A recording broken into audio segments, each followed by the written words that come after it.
All right, I'm going to call Charles Schmidt, 25M4346. And Mr. Schmidt, if you could take a seat at this table. All right, we are set for a motions hearing today, and I know that the prosecution has objected to the court addressing these motions, but based on the record, I will allow for argument and, if necessary, testimony regarding those motions. So I think we'll just take them one at a time. I think it makes sense to give each party 3 minutes for the non-testimonial motions to make any argument that you feel you'd like to make on that issue. And then, so I'll hear from the defense because these are your motions. I'll give you 3 minutes, and then I'll give the prosecution 3 minutes, and then I'll rule on those motions. And then we can go from there. Do you have any questions, Mr. Schmidt, about the process we're going to follow today? No, ma'am. Okay. All right. So let's see.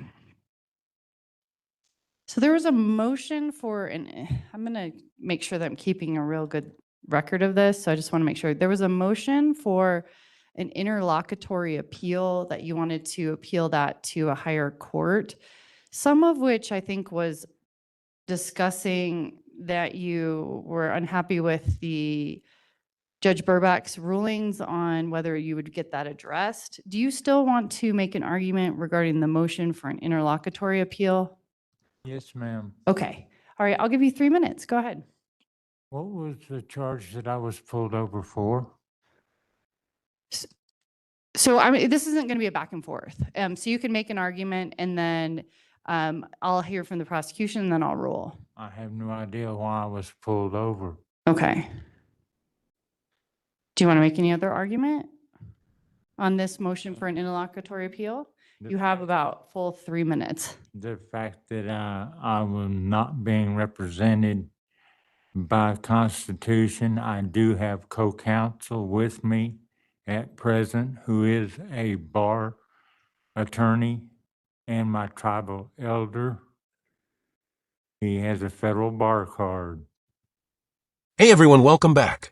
Today we're looking at a Texas jury trial involving a right to travel, sovereign citizen argument. One of the key parts of the justice system is that every defendant gets a chance to present their side in front of a jury of everyday citizens. I end this video. We'll see that process unfold as the defendant lays out his case and his beliefs are tested in real time. We're going to skip the prosecution's opening statement and jump straight into the defendant's opening remarks. Let's get into it. I'm not going to interrupt you. I'm just going to let you make any other arguments that you'd like. So you have about 2 more minutes to make any other argument. I'm going to take each of your motions one at a time. And the fact that the officer lacked probable cause on the stop to start with.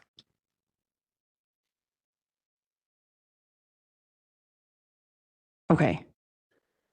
Any other, I'm taking your motions one at a time, so I know you filed a motion for lack of probable cause. We'll address that. But if there is just this motion of that you are arguing you'd be entitled to have what's called an interlocutory appeal, which means we pause this hearing and then you'd appeal it up to a higher court. That was the first motion that I saw that we needed to address. So if you don't have any other argument on that, then I'll hear from the prosecution, although you do have an additional 1 minute. I yield to the prosecution. Okay. Mr. Eads, do you want to make any argument? Your Honor, I just object to an interlocutory appeal in this case. I don't really think that there's any grounds. Generally, interlocutory appeals are reserved for when there has been some kind of order of the court, oftentimes like a prosecutorial motion based on like suppression of evidence or something of that nature. That's not really what we have here. I don't see that there is any real basis on which a interlocutory appeal would be warranted or necessary in this particular case. And I simply don't think there's any grounds for this request. Okay. Based on my review of the authority, I don't find that anything has been presented that would allow for an interlocutory appeal based on the rules that are related to the interlocutory appeal. Let me just pull that up real fast. May I say that my constitutional rights were violated, which state that in the interlocutory appeal. Okay. Yeah, I'll let you make a record on, because I think there's some more specific ones that you've raised that I'll let you make that argument. Right now, I'm just looking at the rules of criminal procedure, and I'm just going to pull up that rule so we're all on the same page about it. So there was a repealed interlocutory appeal from county court. That was appealed in November of 1992. So I don't think that's good law anymore. It used to be able to have sort of an interlocutory. We're in county court right now. And that rule has been repealed. So legislature says we don't have an interlocutory appeal for county court cases. But then what I'm looking at, so there isn't an interlocutory appeal that you can raise in 41.3, the rules of criminal procedure. And there is an appellate rule. Let's see. But that really relies on, there's a statute for prosecution to file an interlocutory appeal under limited circumstances, and that is a statute that's 16-12-102. It provides that the prosecution may file an interlocutory appeal in the Supreme Court from a ruling of the trial court. But that's different here because it's the defense. Colorado Appellate Rules 4.1 implements the statutory framework for interlocutory appeals in criminal cases. Under the Appellate Rule 4.1a, the state may file an interlocutory appeal from a district court order granting defendants pretrial motion. So at this point, I just don't find that Mr. Schmidt is entitled to an interlocutory appeal based on the record before me, so I'll deny that motion. What you've got here is a straightforward case under Texas law. Transportation Code 502.473 requires vehicles operating on public roads to be properly registered, and 544.010 requires drivers to come to a complete stop at stop signs. Now, that's the legal framework, but the real question is how it plays out on the street. We're about to hear from the officer who made the stop, along with body cam footage showing exactly what happened when the driver tried to argue his defense right there on the roadside. All right, so it sounds like that, Mr. Schmidt, you may want to discuss let's see. I'd like to do this in order, though, so that we are all addressing it. So I don't want to miss one. So the next one that was filed, and I promise we will get to your motion for regarding probable cause or reasonable suspicion for a stop. But the next one is mandatory judicial notice of parameters of judicial immunity. This doesn't look like it's necessarily a motion, just that it's kind of stating the facts of that case. But Mr. Schmidt, did you want to supplement the record at all on that particular filing? And I'll give you 3 minutes. I apologize. I'm trying to locate it. Sure.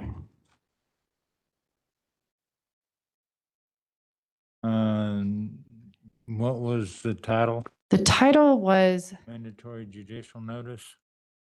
Mandatory Judicial Notice of Parameters of Judicial Immunity. It's basically stating that though issued in excess of his jurisdiction, it was not issued in clear absence of jurisdiction. This is based on the actions of the guy who recused himself. Okay, tell me. This is based on Judge Burbank. On Judge Burback's, do you think that it's something we still need to address today? Yes, ma'am. Okay. I most certainly do, because he's denied everything that I have presented, including the 8 motions. He said on the record that he denied when he did not. The record will show the only thing that he denied was a notice back in December, and that's it. Okay. You have about 1.5 minutes left if you'd want to make any other argument on this one. He denied all of my motions without the plaintiff entering any information whatsoever. He also entered a plea on my behalf without my consent against my written objection, which he denied.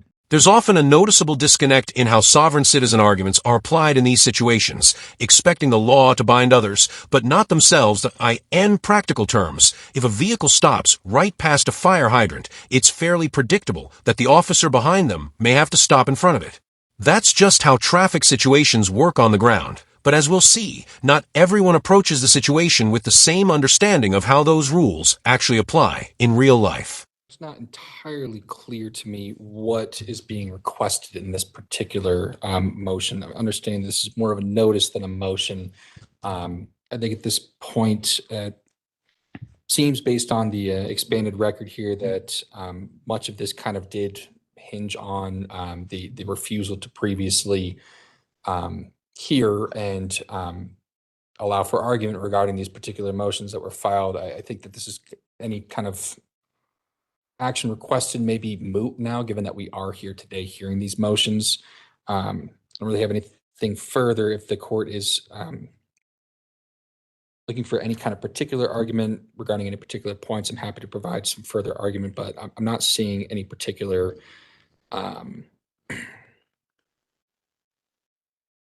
requested like resolution or anything of that nature in this. Okay. Just to be clear, you have like 2 more minutes. If you'd like to make another argument, it sounds like that you do not. So what I guess I will say is I read that motion, and what I would just note is that I think any error is remedied by today that we're addressing all of the motions that have been filed. So I'm taking them one by one. So even if there was error where I'm ruling on them today, I'm giving you that opportunity to be heard. I'm giving you that due process. As far as the entry and not guilty plea on your behalf, the law does allow a judge to do that. There's a statute, and that's under Colorado law, and that's 16-7-208. Okay, so I know you object. I'm just gonna, so I've given you a chance to speak, I'll speak, and then, and you can make any other further record. But that statute says that if a defendant refuses to plead, then the court shall enter a plea of not guilty. So the court has the power, the judge has the power to move a case along, even if someone doesn't want to enter into their not guilty plea. That is a process that under Colorado law we have. So it sounds like that has raised something for you, Mr. Schmidt. So I'll give you 2 minutes to make any argument on that. I did not refuse. He did not supply a bill of particulars where I could make my argument in pleading to the court. I do not know what I was pulled over for. I was denied counsel. When I requested counsel, I was denied Miranda rights when I was stopped. In the end, he signs the ticket, mainly to avoid being taken into custody by an officer he claims has no jurisdiction over him. That concludes the prosecution's direct examination. Now things shift. It's the defendant's turn to step up and cross-examine the officer himself. Okay. We will, I believe your officers are here to testify regarding those issues. Is that correct, Mr. Eads? Yes, Your Honor. Okay, because I saw someone, let's just so you know, I didn't talk to him. I just saw 2 officers go in there. And so I would assume that they were for this case because it's the only case that's set for hearing. We will address whether your Miranda rights were violated because you have raised that, whether there was probable cause for an arrest or under the Fourth Amendment, a detainer. And we'll talk about whether there is reasonable suspicion. So we will have a hearing on that today. So just letting you know that. As far as the, again, I think I made my record on that the court can enter a not guilty plea. And then, so we'll take up the next issue, and that is motion to dismiss with prejudice, lack of jurisdiction for fruit of the poisonous tree. So this motion talks about jurisdiction, and then it also talks about under the Fourth Amendment, there is this idea that if there's an illegal search or seizure, evidence that's collected after that fact is what they call the fruit of the poisonous tree. So I think we need to put those into 2 sections. First one is your argument for lack of jurisdiction. And then the second one, I think we can address with that hearing. But again, I'll let you have 3 minutes to make any argument on that, understanding that we're going to need to have testimony. I guess, let me back up before I have you make your argument. Under the law, a defense has an initial burden on a motion to suppress evidence based on constitutional grounds. That initial burden is pretty low. I read that that you're asserting facts that occurred that violated your constitutional rights, and that evidence should be suppressed. So by filing those motions, I do find that you have met your initial burden to have a hearing. So then the burden shifts to the prosecution to show that your constitutional rights were not violated. So I know we're kind of handling some other cases that don't take testimony, but I'll find that you have met your initial burden to have that hearing. That's what we're going to have today. So I can't really rule on the fruit of the poisonous tree because that's going to require the prosecution to call witnesses, but I would like you to make any argument regarding the lack of jurisdiction if you'd like to make that argument, and I will give you 3 minutes.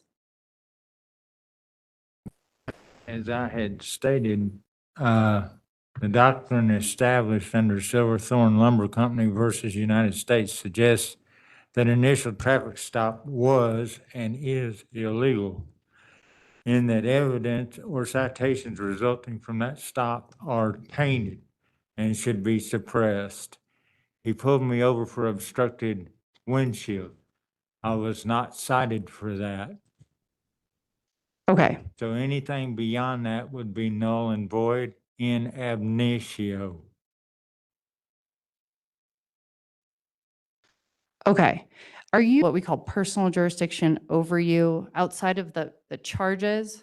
Yes, ma'am, I am. Okay. Mr. Eads, do you have any response to that? I am a tribal member. Okay. Is there anything specific that you'd like me to respond to as far as like just Just giving everyone an opportunity to speak. So if you don't have any response, you don't have to make one, but I'm just giving everyone 3 minutes on each issue. So Thank you, Your Honor. I guess regarding personal jurisdiction, I'll simply note that Mr. Schmidt was driving on Colorado roadways at the time that he was stopped. He wasn't in Jefferson County, Colorado, or is alleged to have been in Jefferson County, Colorado at the time. This is a proper venue and proper jurisdiction for this particular proceeding to occur within. Objection. okay. Did you want to make any other argument? I was not driving. I was not operating. I was traveling Okay. in my mode of conveyance that I'm entitled to have. It's always surprising when defendants choose to go without legal counsel, especially in cases where the arguments are already complex and hard to navigate in court. Representing yourself is a high-risk move, and it often doesn't play out the way people expect. After a short break before the defense begins, the defendant makes a key decision. He chooses to take the stand and testify on his own behalf. All right. So I'm going to make a ruling regarding this jurisdiction issue. So jurisdiction is used in this order, this finding relates to the power of a court to hear and decide cases involving violations of substantive criminal law and impose punishment upon conviction. And that's People versus Verbrugge, Verbrugge. It's 998 Pacific 2nd 43, Court of Appeals Court case from 1999. In order to prosecute a defendant, a trial court must have 1, subject matter jurisdiction, that is jurisdiction over the offense, and 2, jurisdiction over the person. And I would just point to any appellate court to Chatfield versus Colorado Court of Appeals, 775 Pacific 2nd 1168, Colorado Appeals Court case from 1989, and People versus WETTER, 985 Pacific 2nd 79, Colorado Appeals Court case from 1990. As relevant here, subject matter jurisdiction is conferred by substantive law and refers to whether a court has authority to try the particular offense. That's Horton versus Southers, 43 Pacific 3rd 611. It's Colorado Appeals Court case from 2002. Generally speaking, subject matter jurisdiction exists if the offense is committed wholly or partially within the geographical boundaries of Colorado, or the act wherever committed causes a criminal result in Colorado. That is a statute of Colorado Revised Statute 18-1-201. And that provides that a person is subject to prosecution for an offense which he commits by his own conduct. If a person is subject to prosecution in the state for an offense, if the conduct constitutes an offense and is committed either wholly or partly within the state. So what is alleged is this offense was committed in Jefferson County, Colorado. And so I do find that there is subject matter jurisdiction. So let's talk about jurisdiction over you, sir, Mr. Schmidt. I'll give you a chance to respond, okay? I'm not going to argue back and forth, though, specifically because if you decide to appeal my orders, then we do need to make sure that there's a record that's clear. So if we talk over each other and if you tend to appeal me, we want to make sure that the record's clear. So I promise I'll give you a response, okay? Jurisdiction over the person refers to whether a court has authority to try a particular person. Physical presence of the defendant in court confers personal jurisdiction. That's Bell versus Bauer, and that's 606 Pacific 2nd 74 from 1980. County Court versus Richards, and that's 812 Pacific 2nd 650, and it's note 3 in Colorado 1991. That it was necessary to acquire jurisdiction of the person or to sustain a judgment of conviction. The manner by which the accused is brought before the court does not impair the state's power to prosecute and the defendant or the court's jurisdiction to try to defend and impose punishment. That's Yellen versus Nelson, 680 Pacific 2nd 234, Colorado Appeals Court case from 1984. I also have some other cases. I think I already cited to Bell versus Bauer. And Habbard, Habbord versus People, 488 Pacific 2nd 554, 1971. DeBaca versus Trujillo, 447 Pacific 2nd 533, 1968. SELPH versus BUCKALLEW, 805 Pacific 2nd 1106, Colorado Appeals Court case Colorado Supreme Court case from 1991. Once jurisdiction of the person is obtained, it continues until final disposition of the case. So again, it's been alleged that this occurred in Colorado. Therefore, the court has subject matter jurisdiction. Mr. Schmidt is here in front of the court. The court believes that it has jurisdiction over him. To any point that there might be that he didn't contract or any sort of UCC, I didn't see that in there, so I don't think I need to make a record on that issue, the Uniform Commercial Code. That argument doesn't really hold up. He's bringing up points that have already been addressed he cites the UCCC, which applies to commercial activity, not non-commercial driving in Texas. He also references Murdoch v. Pennsylvania, Shuttlesworth v. Birmingham, and Shapiro v. Thompson, but none of those cases deal with a right to operate a motor vehicle without a license. In short, these Supreme Court cases don't support his claim. Across all 50 states, a valid driver's license is still required to legally operate a vehicle, and since he chose to testify, he's now open to cross-examination by the prosecution.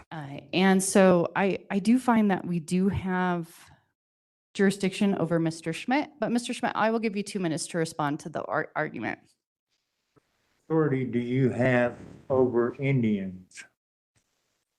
I did not hear anything about Indians. Under Yakima Indian Nation versus Flores, 955, F. Sup. 1229, E.D. Washington, 12 of February 97.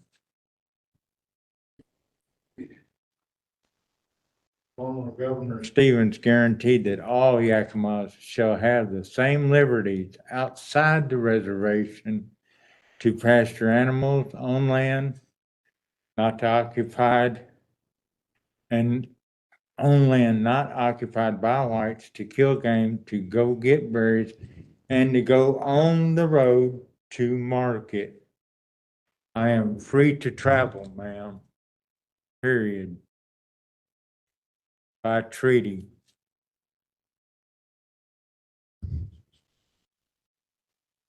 And that would be the Treaty of 1855. And I don't know that I have that number in front of me. What was, Tribe was recommended. so where did y'all wind up with jurisdiction over us when our treaty was there before this was even a state?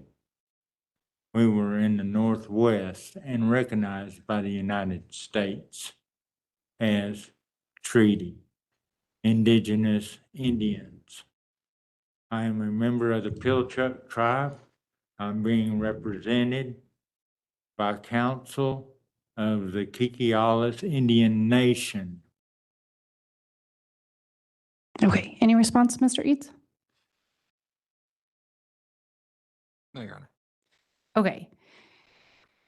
So let me just pull up another case. And I'm going to rely on there's a Colorado case, People versus Drew, 650 or 250 Pacific 3rd, 761.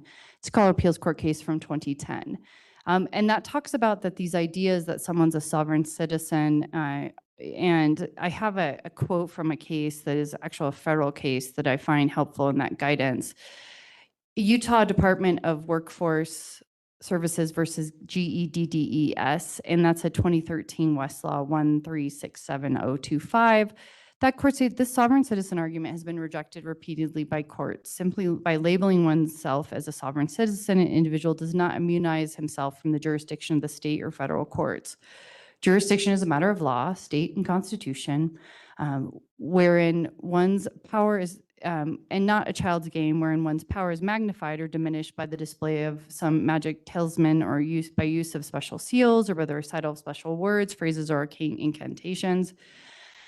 Even though a defendant may have a sincere belief that he is an alien beyond the jurisdictional reach of the courts, in that case, they found he is simply wrong. Courts have routinely found that sovereign citizen arguments are completely without merit and patently frivolous. Thus, an individual's belief that status as a sovereign citizen puts him beyond the jurisdiction of the courts has no conceivable validity in American law. That's Charlotte versus Hansen, 433 FAPPX 660, 10th Circuit, 2011. There's a number of other federal rulings and state rulings. I'll just see Schock versus United States, 92 F Federal 3rd 11877 Circuit 1996 is one. Anyway, and to the extent that the defendant's arguing that he's a member of a reservation, so there's a case, People versus Luna, 683 Pacific 2nd 362. It's called Appeals Court case from 1984. It is true that the state court does not have power over conduct of Native Americans within the Native American country, whether or not conduct is special concern to the federal government. But in this case, the court finds that it was in Jefferson County. There's not any sort of federal land within this that the court's aware of or that's been presented that this is on reservation land or this committed on reservation land. So I do find that the court has jurisdiction. All right, I do know that there are some people waiting. I was trying to do this in order of the that has been filed. Objection. Okay, give me 1 second. I think what might make sense, and then we will continue on with these arguments, is to take the testimony regarding your motion challenging reasonable suspicion, probable cause, and your Fourth Amendment arguments, as well as your Miranda arguments. Is there any other constitutional issues that you want to make a record for?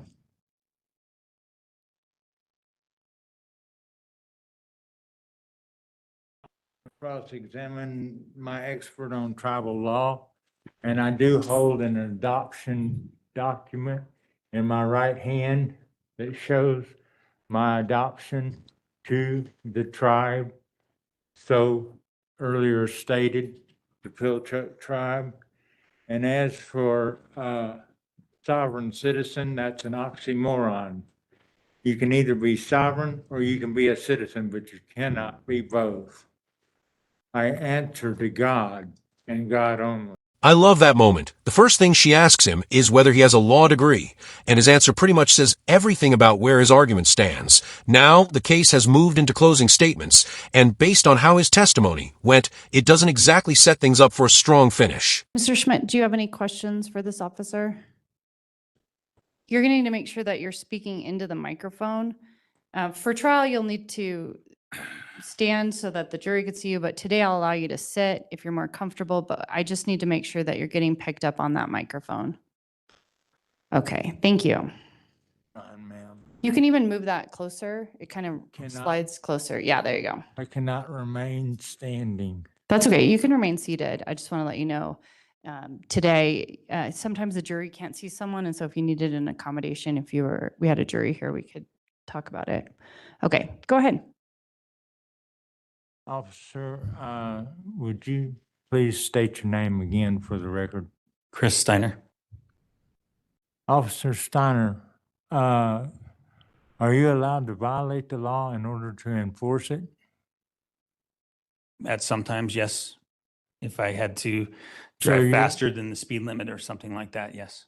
So you're allowed to use an unmarked car for the sole purpose of pulling people over for a placard, where nowhere on it does it say remove while driving Yes, I'm able to use an unmarked car to do traffic enforcement. against federal law.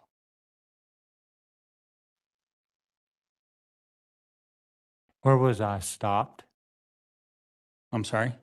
Was it a highway, a roadway, You byway? pulled off of Lamar onto, I believe it's So it's- 56th. So that is not a highway, It's a roadway. right? I believe I have something that says all Indians have secured treaty right to travel upon all state public highways without being required to have a state-issued driver's license, license plate, or registration. Are you familiar, sir, Your Honor, with, object at this time to relevance as well as, I believe, a misstatement of the law. So I'm going to let Mr. Schmidt finish his question and then I'll roll on your objection. So what is your question? are you familiar, sir, with the Vehicle Anti-Theft Act? So I'm going to find that that's not relevant to the issues of constitutional motions of whether there was reasonable suspicion to stop the car, probable cause, or the Miranda issue that's been raised. And so I will sustain that objection. Mr. Schmidt, today, all we're deciding are these constitutional issues of whether evidence can come into your trial. And so all we're focusing on is whether the officers complied with the Constitution. And so if Mr. Eads is objecting, I'll rule on those objections, but I want you to narrow in on those issues that you filed on that regarding those constitutional issues. Go ahead. Officer Steiner, correct? Yes, sir. It is Steiner. Okay, I just want to make sure I'm correct. You say I did not offer you anything as evidence. Do you remember a blue folder that I handed you 3 times out the window? My dossier that had all that in it? It was twice you threw a large packet of paperwork at me saying I'd been 3 served. times. Okay, Mr. Schmidt, you can't interrupt him because we do need to make sure the record's clear, okay? So go ahead, officer, and then I'll let Mr. Steiner finish his sentence. Do you know what was in that dossier? No, sir. Did you open it and look? It wasn't the driver's license, registration, How do or you insurance know? that I asked you. Mr. Schmidt, again, you can't interrupt, okay? And so we won't get the record to be clear. So Officer Steiner, if you could just finish your sentence, please. It wasn't the driver's license, registration, and insurance card that I asked for. And how do you know this? Because you told me I was being served, which to me appears to be legal documents serving me with some type of like a court document or something like that. That's not a driver's license. So you're saying that the seatbelt was the probable cause in order to pull me over? No, sir. Is that an arrestable offense? I did not say the seatbelt was a probable cause to pull you over. Okay, so it's a secondary. Correct. Okay, what was the probable cause in order to In- pull me over? The obstructed vision that could have occurred from the object swinging from the mirror, that being the handicap placard, and the fictitious license plate on your vehicle. Do you have measurement or a photograph of this alleged swinging a flag hanging from the rearview mirror? I believe it was captured on body camera. Hmm. And I bet it hangs lower than the sun visor that comes standard equipment with the vehicle? Yes, sir. No. Because it hangs on the rear view mirror, which hangs down below the visor, sir. Objection, Your Honor. Not going to lie, that last statement kind of says everything in the simplest way possible. From there, the case moves into jury deliberation, and it doesn't take long. In fact, it's only about 8 minutes before they return with a verdict. I'd like you to focus on any other questions that have to do with that stop, probable cause, or the Miranda issue that you've raised regarding your statements. I had requested counsel to be present. Do you remember me making that statement? and that I did not allow for any search or seizures of that car. I made that statement to both you and Officer Brown. I'm going to object. This sounds like testimony. He's not currently on the stand. Okay. I guess I will rephrase that and just to kind of streamline something. Officer, did at any point he request an attorney? Not that I recall. Okay. Mr. Schmidt, any other questions? Did you cite me for the other violation that I was alleged stopped for? No, I didn't cite you for the handicap placard. I cited you for several other violations. Which would be poisonous to the fruits of the poisonous tree. I yield. Okay. No further questions, Your Honor. Any redirect? No, Your Honor.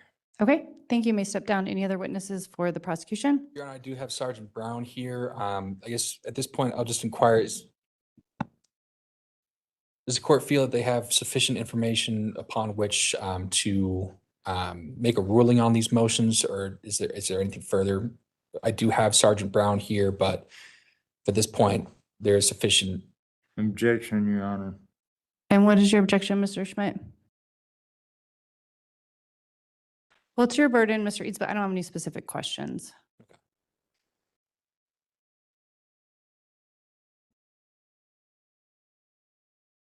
He gave up his probable cause when he failed to cite me for the Okay. stop in the first place. So I'll take argument regarding that. Are you intending to call any other witnesses? Yeah, at this point, I think we'll rest. Okay. I do have Sergeant Brown here, but I think they're sufficient. Okay, hold on a second, Mr. Schmidt. So the prosecution rests on the motions hearing. Mr. Schmidt, do you intend to call any witnesses that are relevant to the probable cause, the stop, and the Miranda issue? Yeah. Was that person present here on that day? Okay, so how would he? By tribal counsel, Okay, expert witness, for what? matters. Tribal matters, so legal issues? Yes. Okay. Traffic in particular. So I'm making a factual finding today regarding whether there was reasonable suspicion, probable cause in that Miranda issue. Calling an expert, a legal expert, I'm going to base my decision on the law. You can cite the law, but you do not have an attorney that has entered their appearance formally, and they need to do that before they can represent you. If he's an expert, you can. Co-counsel, ma'am, do not have to, according to the Sixth Amendment. Guilty on both charges, and honestly, the quick deliberation time alone kind of says everything about how that went. From there, there's not much left in play. The jury is done, the verdict is in, and the case moves straight into the sentencing phase, where the consequences are about to follow. Yeah, well, under the rules of the Colorado Rules of Procedure, you do have to have an attorney enter their appearance to represent you, because you can't practice law without asserting and filing the proper paperwork. So, Neither can you, ma'am. okay, I'm not going to argue back and forth. You've asked me to rule on these issues. So I am not going to argue back and forth. What we do is I allow you to make argument, response, and then I'll rule. I am declining to hear from your person that's here today. I don't think it's relevant to the motions issues that have been raised. So, Objection, Your Honor. okay, I'll note your objection. Now what I'm going to do is, do you have, Ma'am, can either overrule or sustain. okay, I note your objection. You don't note it. I will note it, and I've already said that I'm denying you an opportunity to have your witness testify. So you can make a record regarding your objection, but I've already said that I'm not allowing him to testify. All right. So I just want to make it sure it's clear, Mr. Schmidt, do you have any other witnesses that you wish to call? Not that you're willing to allow. Okay, thank you. All right, for the prosecution, any record regarding the motions to suppress that have been filed by the defense?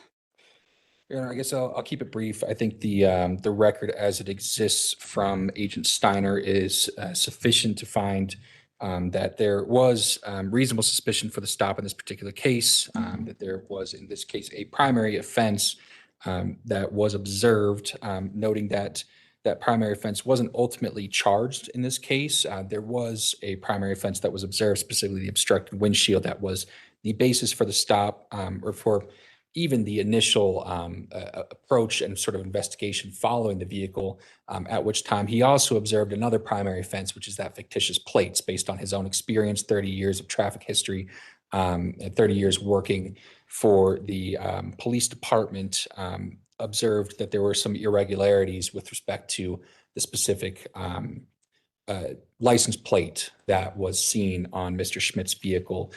So that was the basis for this particular stop. And ultimately,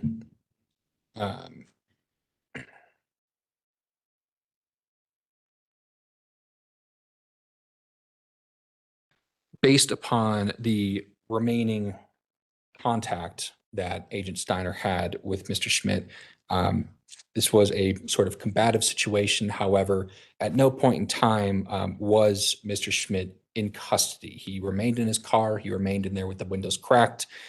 Agent Steiner was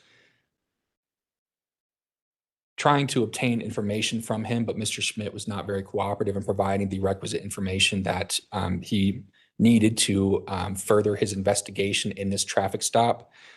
Ultimately, a packet of materials was sort of tossed out the window to Agent Steiner. It's unknown exactly what was in there, but the context behind it was that he had said, "You've been served." And so at no point in time did he ever respond to a specific request for the registration or for any proof of insurance on his vehicle, and continuously denied any efforts to verify the registration or insurance status on that vehicle. Eventually, he did provide proof of a Colorado driver's license. However, that is all he ended up providing during that traffic stop. A solid place to ground, it is the 10th Amendment, which reserves powers not delegated to the federal government to the states. That's the legal basis for why states can regulate things like driving on public roads, and that authority includes setting basic safety rules, like requiring a driver's license to operate a motor vehicle. It's not about commerce theory or personal interpretations of travel, but about states regulating the use of public roadways and ensuring that people operating large, potentially dangerous machines meet minimum standards of competence. And are there any other questions or legal issues that the court might want to hear argument on? I think the record has been laid out pretty thoroughly based on the testimony from Agent Steiner at this point. I don't have any specific questions for you. Okay, then the people will rest there. All right. And Mr. Schmidt, I'm going to give you 3 minutes to make your argument. You have 3 minutes starting now. Thanks. Yes, ma'am. I was not under a consensual investigation. I was under custodial. I was not allowed to leave. I was under arrest. At that point, I was not given my Miranda rights, nor was I allowed to have my counsel present at any questioning, which I refused at that point. I was not going to answer any further questions. Based on that, I would have to say that Officer Steiner gave up his right to charge anything other than the seat belt or the obstructed windshield, because that is the primary reason he pulled me over. In fact, I asked him what his probable cause was, and he needed to articulate it, and he could not. He couldn't even give me a chapter and verse that it's sitting in. So to say that he had authority over me, he does not.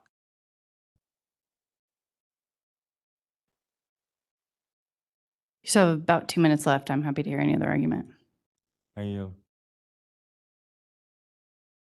I'm sorry, I didn't hear that. I yield. Yield. Okay, thank you. All right, the court's going to make the following findings in fact and conclusions allowed a role in this matter. I guess initially, there's been some argument, so I just want to make sure that the record's clear on the jurisdiction of the court. I'm looking at 422126.5, and that is regarding some traffic laws, and it talks about that It uses the term Indians, means a person who's a member of a federally recognized Indian tribe. So Mr. Schmidt is asserting that he's a member of this federally recognized Indian tribe. What that talks about is that the traffic code. So the tribal code, including traffic provisions, governs the conduct of Indians within the reservation. When Indians drive, and this is a quote, and that's subsection 2.3. When Indians drive outside of the reservation, state and municipal traffic laws apply to their state driving privileges. So I'll just find that the court does have jurisdiction over Mr. Schmidt on this traffic case. So I'm going to read some case law into the record so it's clear. So the first question for the court is whether there was reasonable suspicion to pull Mr. Schmidt over. There are three types of encounters with police. There's the consensual encounter, there is the investigatory stop, and then there's the arrest. And that's People versus Walter 249 Pacific 3rd 805. It's called a Supreme Court case from 2011. The test between a consensual encounter and one investigatory detention requiring reasonable suspicion is whether a reasonable person under the circumstances would believe he or she was free to leave in order to disregard the official's request for information. And so I think at this point, I think everyone's in agreement that this was an investigatory stop. This was not consensual. Mr. Schmidt pulled over after the police officer pulled him over.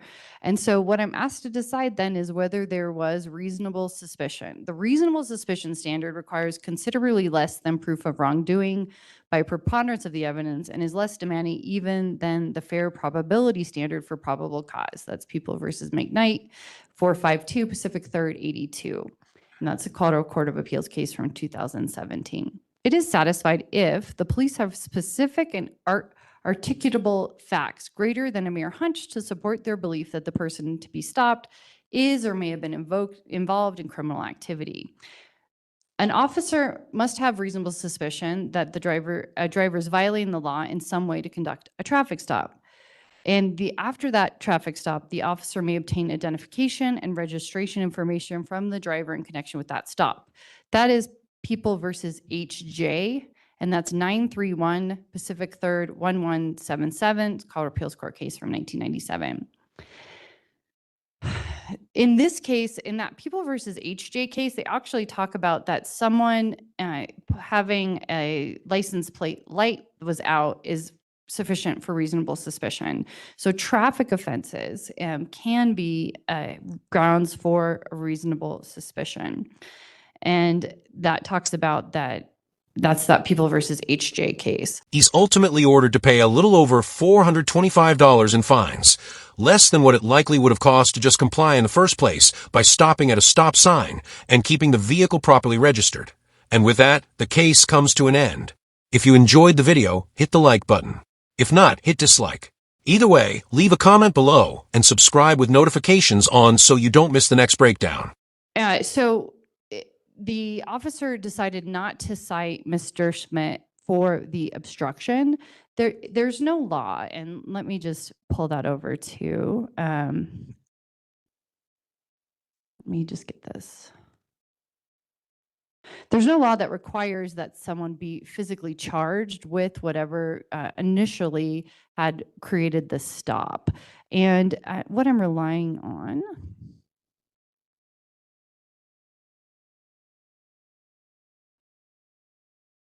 I'll just look at, there is a case in which for example, People versus Burnett 432 Pacific 3rd 617.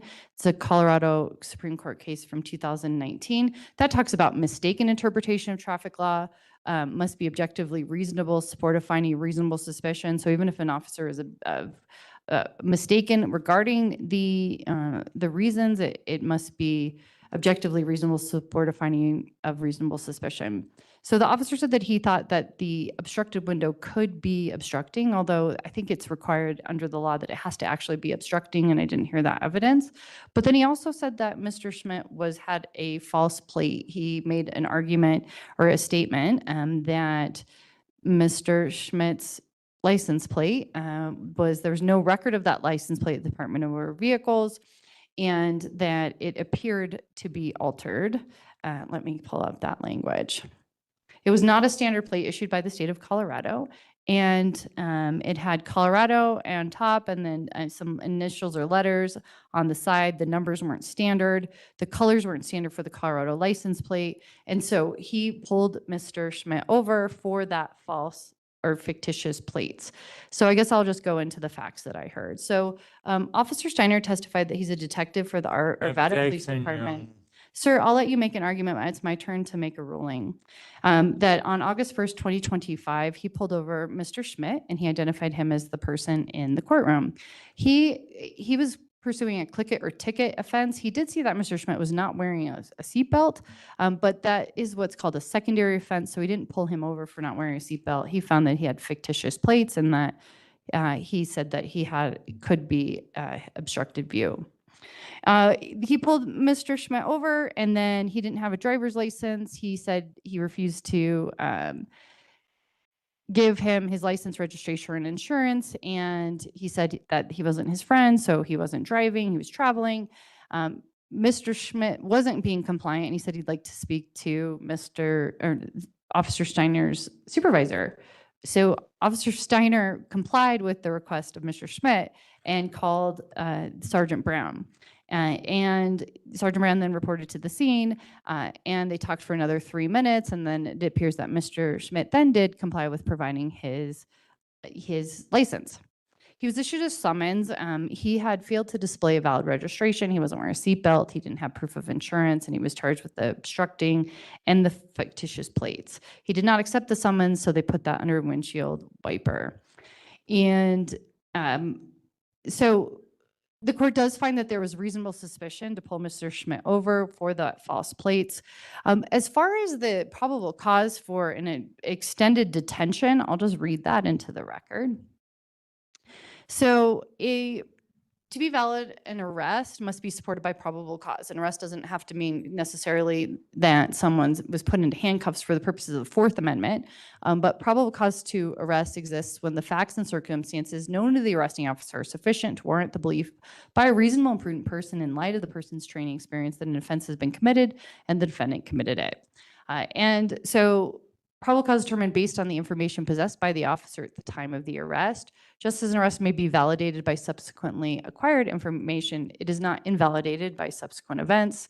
In evaluating probable cause, the courts have found that it's the probability, not certainty, is the touchstone of reasonableness under the Fourth Amendment. And that probable cause involves probability similar to factual and practical questions of everyday life upon which reasonable, prudent persons act. That's People versus Thompson, 793, Pacific 2nd, 1173, Colorado Supreme Court case from 1990.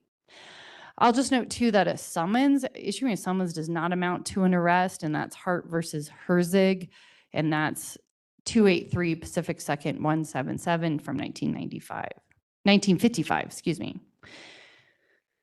So to the extent, so I would find that Mr. Schmidt was pulled over, then he requested a sergeant be on the scene, which prolonged his detention. And so I would find that in essence, he was requesting it. However, I do find that there was probable cause in that he had fictitious plates, he was refusing to give his information, and then as they continued their conversation, he had failed to display proof of insurance. And while he received a summons, there was sufficient probable cause to place him under arrest. As far as Miranda, that's a different analysis in that there must be custody and interrogation.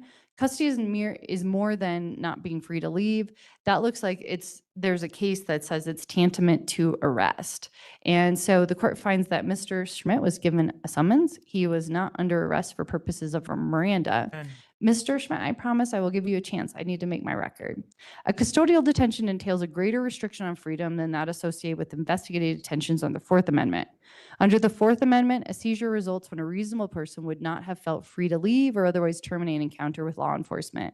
By contrast, custody for Miranda purposes requires a suspect's liberty to be infringed upon a degree associated with formal arrest. That's People versus Pleshikov, 298 Pacific 3rd 228. Colorado Appeals Court case from 2013.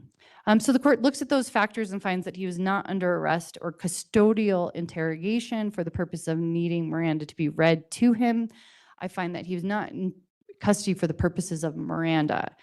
So he was not subject to custodial interrogation. I'll find that all of Mr. Schmidt's statements were voluntary. So I am denying Mr. Schmidt's motions on those issues. Mr. Schmidt, I'll give you another 3 minutes to make any argument regarding that because it sounds like you have some disagreements regarding that. Yes, ma'am. United States versus Pratzer.